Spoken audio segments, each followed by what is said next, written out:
Assalamualaikum warahmatullahi wabarakatuh. Waalaikumsalam. Saudara, kita bertemu di Jagong Santri, sajian utama Aula Media Televisi. Kita akan membahas persoalan di tengah-tengah masa pandemi dan kaitannya dengan persoalan keumatan. Bersama kita kali ini Kiai Syafruddin Syarif, Khatib Suriah Pengurus Wilayah Nahdlatul Ulama Jawa Timur. Assalamualaikum Yai. Waalaikumsalam warahmatullahi wabarakatuh. Ini kita ngobrol-ngobrol Yai sambil membincangkan masalah keumatan dan persoalan ke-NU-an. Monggo. Ini masa-masa pandemi ini ternyata tidak menutup kemungkinan adanya banyak persoalan keumatan yang sama-sama berjalan. Jadi pandemi ada, di tengah-tengah menyelesaikan masalah pandemi juga ada persoalan keumatan yang tetap berlangsung. Misalkan gini ya, tadi banyak informasi belakangan ini yang berseliweran soal radikalisme, soal intoleran yang ada di masyarakat. Bahkan memanfaatkan kondisi begini untuk memasukkan ajaran-ajaran mereka, baik yang ekstremisme maupun liberalisme. Nah, sekarang kami pengen memperoleh penjelasan secara langsung dari Kiai Syafruddin soal intoleransi di tengah masyarakat. Apa betul ada usaha-usaha untuk memanfaatkan situasi begini ya? Kelihatannya memang ada usaha itu. Kita lihat dari medsos maupun media-media yang mereka lakukan, maupun sebenarnya mereka tidak menghentikan liko-liko yang mereka lakukan. Sehingga di saat kita sebenarnya harus ada di rumah, beberapa bulan terakhir ini mereka justru mengintensifkan dan bahkan membuat berita-berita yang memojokkan pemerintah, yang sehingga kemudian membuat gaduh. Misalnya isu tentang PKI, isu tentang HIP, RUU rencana undang-undang haluan ideologi Pancasila, itu mereka manfaatkan betul untuk menggalang mereka dan menggalang umat supaya seakan-akan percaya sama mereka yang sedang membela Pancasila, walaupun kita tahu mereka tidak mau sama Pancasila. Jadi inilah ada sebuah usaha memanfaatkan situasi sehingga mereka ingin banyak pendukung, kemudian mendapatkan simpati.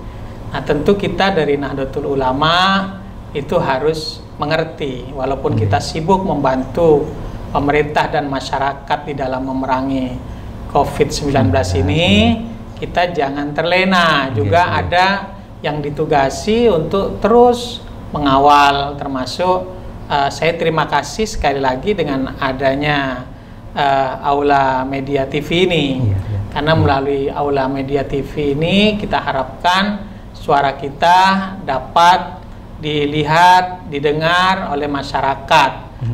Paling tidak terjadi balancing informasi, sehingga dengan demikian masyarakat tidak terpapar intoleran ini. Ini yang sangat penting kita lakukan.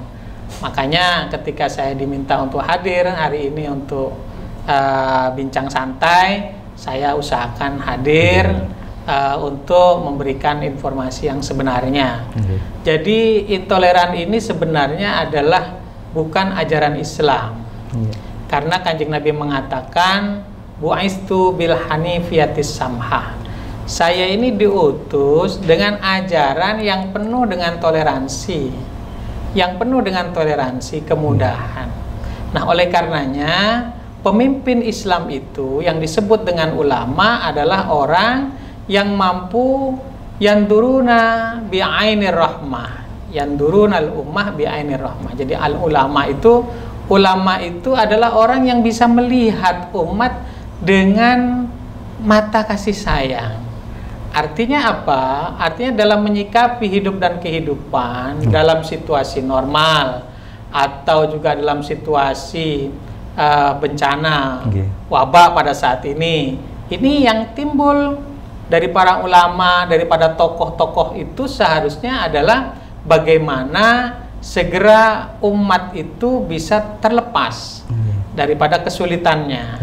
Bagaimana mereka bisa hidup dengan nyaman nantinya. Nah, sehingga dengan demikian hifdun nafsi, hifdul akli, hifdul mal, 5 kuliatul khoms itu adalah bisa dilaksanakan dengan baik.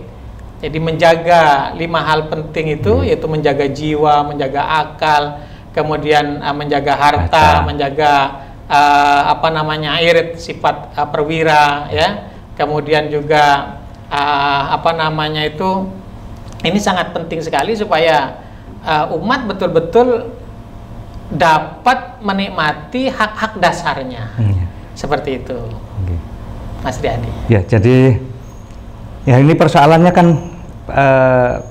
di tingkat bawah, ya, itu media sosial begitu gencar mau menjadi tempat mereka untuk menyemaikan sikap-sikap intoleran itu. Nah, sebenarnya yang harus dipahami oleh kita bersama ini kan kesadaran untuk melek literasi, artinya tidak mudah menyampaikan atau menyebarkan informasi yang belum tentu kebenarannya. Nah, sebenarnya di kita kalau terkait dengan informasi bohong itu bagaimana ya penyikapannya ya? Setiap informasi yang masuk baik melalui media, televisi, media sosial, maupun media-media lainnya atau dari perorangan, dalam Islam itu sudah jelas garisnya. Apa itu? Kita harus tabayun. Kita harus tabayun. Kita harus introspeksi, tidak boleh langsung percaya. Ini benar apa enggak? Kecuali yang membawa berita itu adalah orang-orang yang betul-betul orang yang jujur, yang takut kepada Allah. Ulama yang sesungguhnya, innama yakhshallahu min ibadil ulama itu tentu tidak perlu kita tabayun. Tetapi kalau misalnya orang yang umum yang kita tidak tahu, apalagi masih senang berbuat maksiat, tentu kita harus tabayun. Jangan dulu percaya. Nah, disinilah penting, artinya ada filterisasi bagi umat Islam, khususnya kaum Nahdliyin pada saat sekarang ini cerdas dalam menyikapi perkembangan informasi. Sebab kalau tidak, kita akan diombang-ambingkan oleh informasi itu. Nah, disinilah maka kearifan para tokoh-tokoh Nahdlatul Ulama ini sangat diharapkan.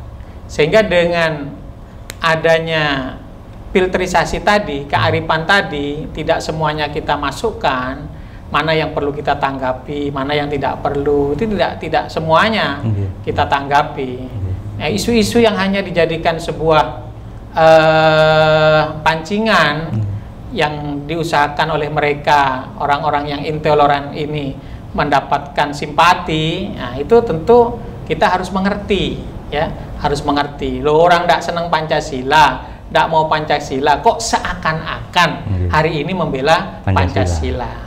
Ada apa? Nah, mestinya kan seperti itu. Nah, itu namanya kita cerdas di dalam menyikapi itu. Nah, ternyata dia ada sesuatu yang dituju. Nah, betul begitu orang mau digerakkan, mengadakan demo, ternyata endingnya bukan itu, tetapi pelengseran presiden. Nah, ini kan bahaya ke depan ini. Iya toh? Nah, kita tidak mengharapkan itu tentunya, karena dapat membahayakan terjadi sebuah gerakan sosial yang berhadap-hadapan antara yang setuju dan tidak setuju. Karena sudah endingnya itu bagaimana menjatuhkan seorang pemimpin, dan itu kalau terjadi tentu menjadi sebuah presiden buruk bagi bangsa ini ke depan. Kita tidak ingin seperti kejadian Gus Dur terulang kembali. Untung waktu itu Gus Dur, itulah hebatnya Nahdlatul Ulama. Ketika orang-orang yang ingin datang untuk membela Gus Dur ke Jakarta, bahkan ada yang sudah mengasah dirinya dan betul-betul siap mati, ya, makanya pasukannya disebut dengan pasukan berani mati. Nah, pada saat itu oleh Gus Dur tidak boleh, tidak usah, tidak perlu jabatan ini dibela dengan darah sampai berhadap-hadapan satu dengan lain sesama bangsa Indonesia.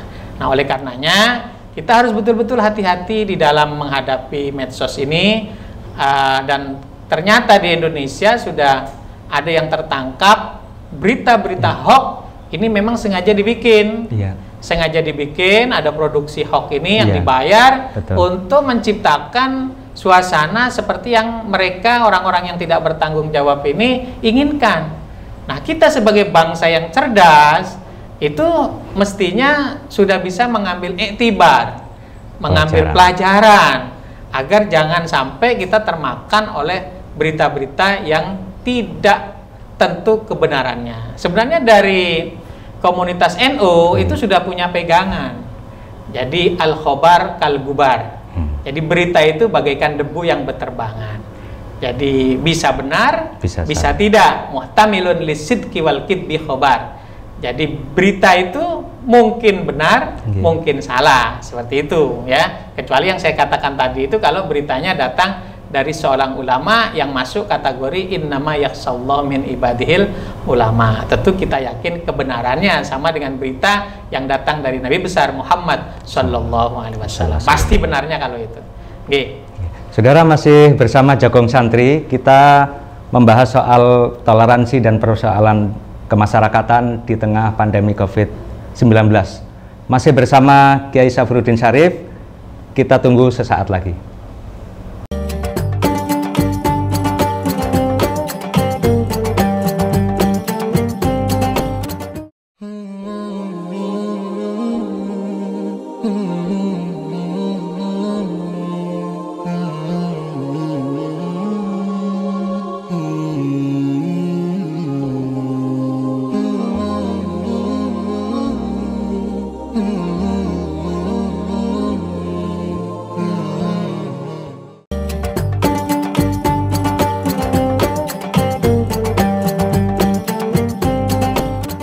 Saudara, masih bersama Jagong Santri di Aula Media Televisi.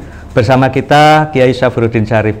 Ya, tadi kita menyinggung Pancasila. Sebenarnya yang dalam aksi-aksi masyarakat selama ini ternyata mereka bukan mengusung atau yang menyuarakan membela Pancasila itu bukan pembela dari Pancasila yang sesungguhnya. Nah, kita dalam sejarah kan mengenal bahwa NU sudah mengakui sejak 83 di Munas, yang kemudian secara resmi di Muktamar NU ke-27 di Situbondo, Yai. Saya kira kok kita perlu mengingatkan lagi itu, Yai, untuk masyarakat dan warga Nahdliyin, Yai. Jadi Panding Pades Negeri ini sudah sepakat dengan Pancasila sebagai falsafah negara. Dan itu bukan tanpa usaha. Tetapi ada sebuah usaha yang sangat-sangat besar dari para ulama, bagaimana supaya negeri yang akan diciptakan pada saat berdirinya 1945 itu menjadi negara yang mampu untuk tempat dakwah para ulama dan menjadi negeri yang aman, damai, toto, tentrem, kertora harjo, dan kehidupan beragama dapat berjalan dengan sebaik-baiknya. Itu yang penting. Dan itu dengan falsafah Pancasila, para ulama itu sudah meyakini bisa merangkul semua komponen bangsa, baik yang beragama Islam maupun non-Islam, baik yang madhab ini dan madhab itu, semuanya bisa menjadi Bhinneka Tunggal Ika. Jadi yang bermacam-macam itu bisa menjadi satu tujuan. Nah, ketika Pak Harto sebagai presiden tahun 80-an menghendaki untuk asas tunggal, maka pada saat itu ulama-ulama NU terpecah. Ada yang setuju, ada yang tidak setuju. Maka kemudian tokoh-tokoh NU, Rois Am pada saat itu Kiai Ali Maksum bersama dengan Rois-Rois yang lain itu berziarah mendatangi tokoh-tokoh sepuh. Tokoh-tokoh sepuh Nahdlatul Ulama. Nah, salah satu tokoh sepuh yang ada di Semarang, namanya Kiai Hamid Kajoran itu menyatakan Pancasila itu loh yang bikin kita. memang yang menyuarakan bukan kita, tapi itu semua ada suara para kiai. Maka kalau sekarang kita diminta oleh negara untuk mendukung Pancasila, mengasas tunggalkan Pancasila, itu artinya Pancasila diberikan kembali kepada kita. Ya harus kita setujui. Ya. Karena itu milik kita. Maka saat Munas 83 yang sampean dahulukan tadi, ulama sepakat, lalu dikokohkan pada tahun 84 bahwa asas tunggal Pancasila NU setuju. Dan bahkan kita membuat satu piagam itu khusus Pancasila, bahwa Pancasila itu bukan agama dan tidak bisa menggantikan kedudukan agama. Tetapi Pancasila tidak ada satupun silanya yang bertentangan dengan agama. Bahkan dia mengandung substansi daripada agama.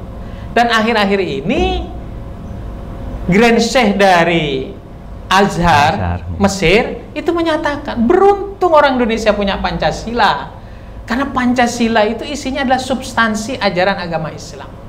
Maka sangat disayangkan orang-orang yang baru belajar Islam kemudian mempertentangkan, berhadap-hadapan seakan-akan Pancasila ini adalah sangat bertentangan dengan agama Islam. Itu salah besar, salah besar. Nah, oleh karenanya maka setiap usaha, apalagi dilakukan dengan intoleran, dilakukan dengan cara-cara yang keras ya untuk menentang Pancasila, ini adalah sebuah usaha yang harus kita hadang bersama, dan pemerintah jangan ragu-ragu.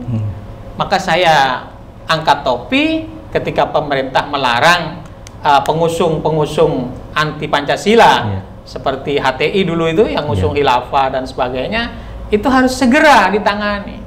Kenapa? Karena kalau dibiarkan dan kemudian dia bisa besar, sempat besar, karena sekarang ini ada manipulasi yang dilakukan oleh mereka melalui media-media sehingga orang bisa tertipu, masuk kepada mereka. Ini kalau menjadi besar sangat berat nantinya.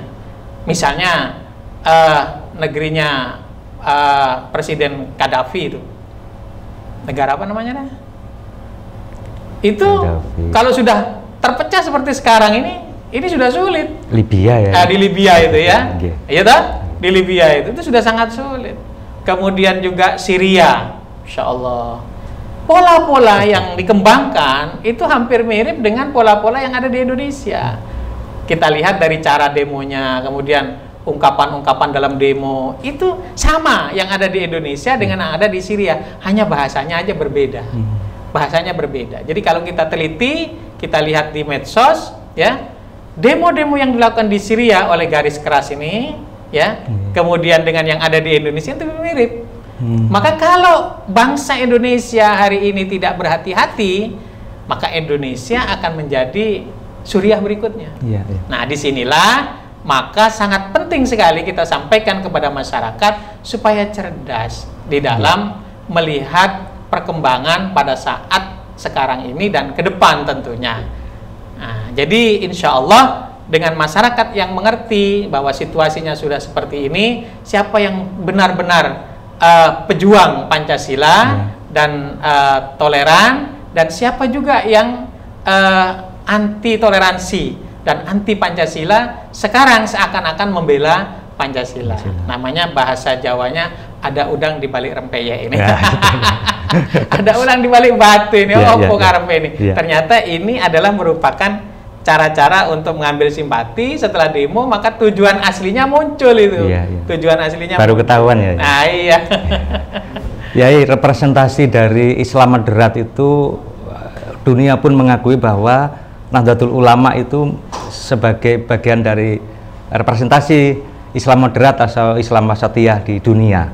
Sejauh mana NU berkembang di luar negeri ya? Karena kalau di masyarakat Indonesia oke lah, kita sudah rata-rata berkembang. Nah, pengakuan tadi disebutkan dari Al-Azhar, Grand Sheikh Al-Azhar mengakui bahwa NU ini mewakili bahwa wajah Indonesia yang moderat. Nah, tempo hari kan juga ada kalau di luar negeri ada PCI atau pengurus cabang istimewa, tapi Yai Sabruddin pernah menyinggung bahwa ada salah satu gerakan yang menamakan diri NU di luar negeri. Bisa disebutkan, dan kebetulan pernah bertemu dengan Yai Sabruddin ya? Ya, jadi saya pernah menghadiri sebuah acara isomil di Jakarta yang diadakan oleh Kiai Said Agil selaku ketua.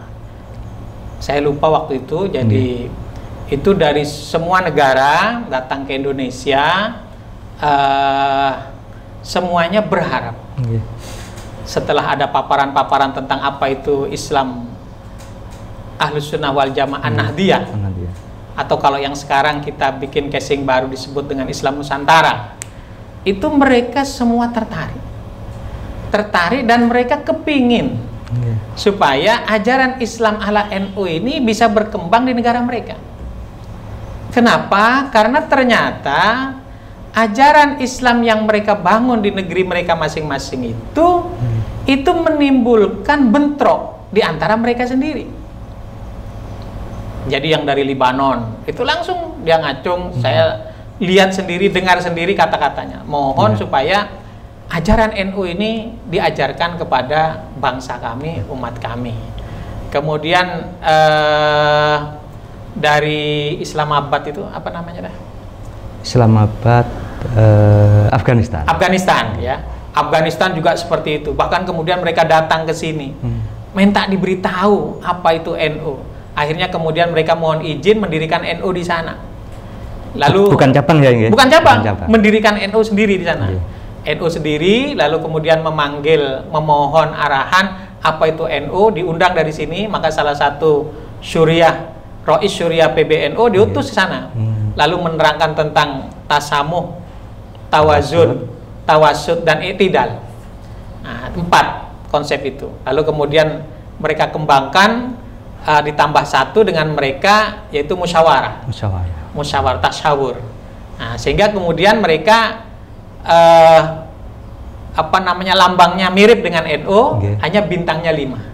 Oh, beda dengan kita ya. 5. Ketika ditanya kok bintangnya 5, ini kan sesuai dengan ajaran dari NU Indonesia, bahwa NU itu harus tawazun, tasamuh dan i'tidal. Kami tambah 1 tasyawur. Jadi bintangnya 5 ya. Katanya Kiai Indonesia, sudah biarkan 9 kan karena di sana nggak ada Wali Songo. Alhamdulillah di Afghanistan itu Nahdlatul Ulama cepat berkembang di sana. Bayangkan negara yang 100% Islam, 100% Islam, kemudian sebagian kecil bermadhab Syiah, sebagian besar Ahlus Sunnah wal Jamaah yang tentu beraliran dengan madhab 4 itu ya, yang paling banyak adalah Hambali, tetapi mereka setiap saat selalu bertentangan. Dan mereka minta betul kepada Indonesia, ajari kami supaya kami bisa rukun seperti di Indonesia. Kenapa? Karena agama itu mempunyai sesuatu yang dapat mengembangkan manusia menjadi orang cerdas, menjadi orang rukun bersama-sama. Tetapi di sisi lain, agama itu kalau salah di dalam memahami, itu bisa bikin orang menjadi keras, menjadi seakan-akan nyawa itu tidak ada harganya. Itu agama. Karena dia bisa bilang, demi agama saya membunuh orang. Tuh, kalau bisa begitu, demi agama saya lakukan ini, saya lakukan itu. Nah, itulah makanya harus ada sebuah penjelasan substansi agama yang benar. Substansi agama yang benar. Karena kalau tidak, ini bisa ditafsirkan macam-macam. Mohon maaf, ada seorang yang sudah sadar datang kepada saya, ikut pengajian saya. Lalu kemudian beliau cerita, saya sebenarnya dulu pernah ikut garis keras. Ya. Nah, lalu saya ikut pengkaderan mereka. Dan di sana itu Pak Kiai, itu ada dalilnya, ada Qur'annya, ada hadisnya. Nah, saya bilang memang betul ada Qur'annya, ada hadisnya. Tetapi Qur'an dan hadis yang mereka pakai itu adalah tidak pada tempatnya. Nah, ketika kemudian dalil itu diletakkan pada bukan tempatnya, dalil tentang perang dipakai di saat damai. Nah, ini kan berbeda kan? Akhirnya menyimpulkan sesuatu yang keras. Mestinya ketika sedang damai ya damai. Seperti itu. Bagaimana dalil-dalil perdamaian itu yang harus kita bawa. Nah, kalau sedang perang ya pakai dalil perang. Nah, seperti itu. Sehingga kesalahan di dalam meletakkan dalil-dalil inilah yang tidak proporsional ya, menyebabkan orang menjadi salah di dalam menafsirkan. Disitulah Kanjeng Nabi sudah mewanti-wanti. Man fassarul Qur'ana bi ra'yihi falyatabawa maq'adahu minan nar. Orang yang menafsiri Al-Qur'an, menjabarkan Al-Qur'an hanya dengan ra'yinya, dengan pendapatnya, tidak berdasarkan Quran, tidak berdasarkan hadis, tidak berdasarkan makalah para sahabat yang tahu tentang Al-Quran ketika turun, maka siap-siaplah tempatnya adalah di neraka. Hari ini kita tercengang betul bagaimana seorang ustaz, ya, saya kita katakan ustaz sudah, ustaz karena tidak pantas, mengatakan innama yakhshallahu min ibadil ulama. Ulama itu tidak hanya manusia. Jadi nanti ada kodok ulama, ada ayam ulama, ini kan bahaya. Hewan. Ya, hewan menjadi ulama. Jadi disinilah maka kita betul-betul harus mengerti siapa sebenarnya orang-orang yang berhak untuk menafsiri ayat-ayat Al-Quran. Nah, kalau Al-Quran itu ditafsiri dengan benar, diletakkan pada tempatnya yang benar di dalam menjabarkan, maka Quran itu diciptakan, diberikan oleh Allah kepada umat manusia sebagai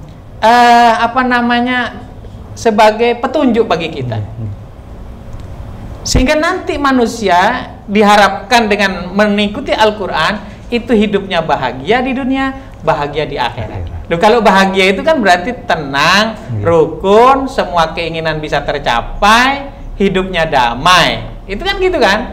Kalau enggak, tukaran misalnya, akhirnya ada yang meninggal, akhirnya ada yang terjadi perselisihan, itu enggak enak. Nah, disinilah maka kita harus tahu bagaimana kita mengambil ajaran agama Islam ini yang benar. Seperti itu, Mas Sirahandi. Saudara masih bersama Jagong Santri dan kita akan lanjutkan dalam sesi berikutnya.